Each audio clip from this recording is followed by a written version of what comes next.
Hello, creeps. Welcome to another episode of The Mortuary.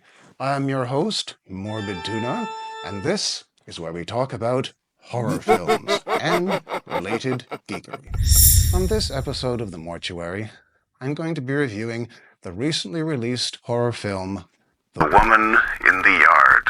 I saw this film in just the last couple of weeks.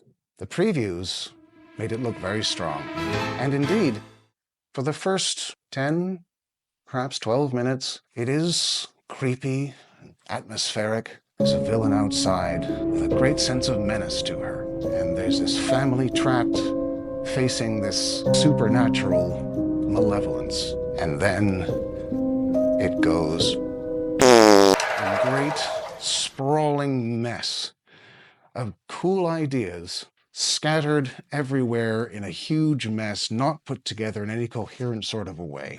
Because this movie is the worst one I have yet seen since I started YouTubing a few months ago. If you recall, I gave a pretty solid drubbing to another recent horror film, whose name I will now allude to. But this, well, somehow this is worse.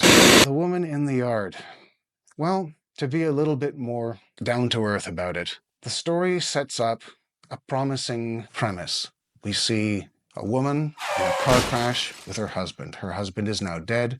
She has a severely injured leg that she's recovering from, and she is living in this old country house, what had been her husband's dream to finish fixing up and live there with the kids and yada yada. But he is now dead because of the accident. She is physically very badly injured, and also very psychologically and emotionally and mentally injured, of course.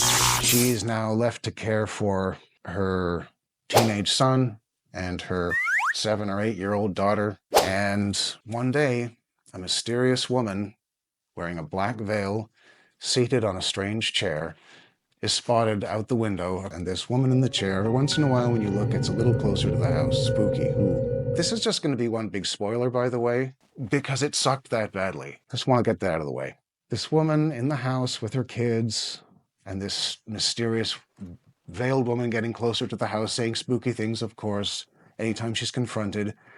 Clearly very supernatural, an avenging ghost or something, some unquiet spirit, or something even more sinister, who knows. But that's it. Who knows? Nothing in this film gets developed, nothing grows, because no concept is stayed with long enough. It's a bunch of ideas thrown together.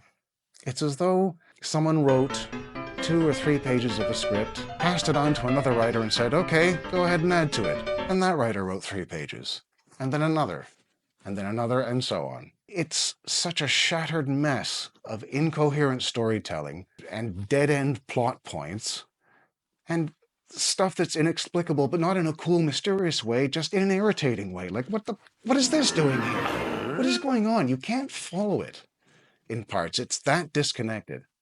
The characters also are stock and wooden, and sorry, didn't impress me. Nothing in this film did, except for the woman in the yard herself. When she first showed up, she was pretty spooky. She had a cool, like, psychic influence over the place. I would liken her to the ghost of the Reverend Kane in Poltergeist 2, that super creepy old man. Everyone's favorite creepy old man. Look at this guy. She has the calm, menacing presence at first. That was the one cool part of the entire movie, and that's not going to save it. It was a shame, too, because some of the ideas in this big jumble would have been very cool if they had been, like, expanded upon and built on and made into an actual plot, but it was just, why are they suddenly on the other side of the mirror somehow? And this thing has shadow powers, and you can get away from it in the light, but then it comes up through the house anyway. The movie can't even figure out how its own lore works. With any monster, they have a modus operandi, right? No matter how scary monsters are, they always have some kind of rules that govern them. They run a certain way. The abilities that a ghoul has are different from those of a werewolf, say.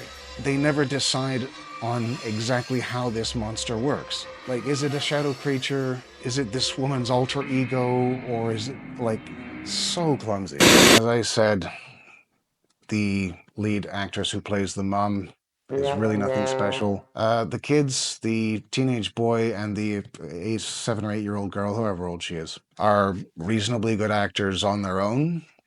but they are by no means enough to save this movie.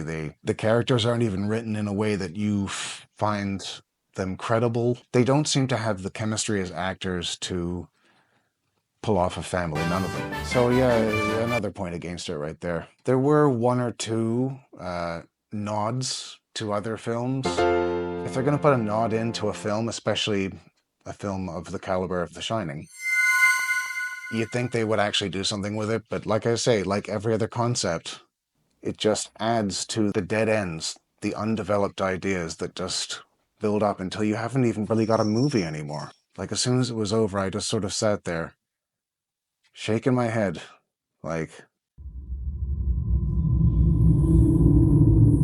wow.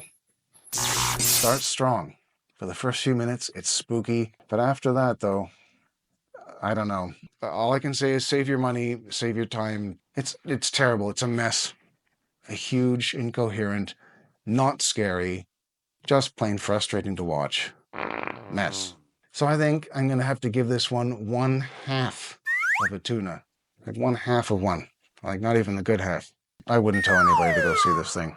You leave feeling like you want your time back. It's that bad. Well, that is really all I can say, or all that I care to say about this terrible film. If you like what you've seen and heard, make sure to click that like button, click that subscribe button, and tell all your horror-loving friends to come on by and listen to this weirdo talking about horror and related geekery ad nauseam.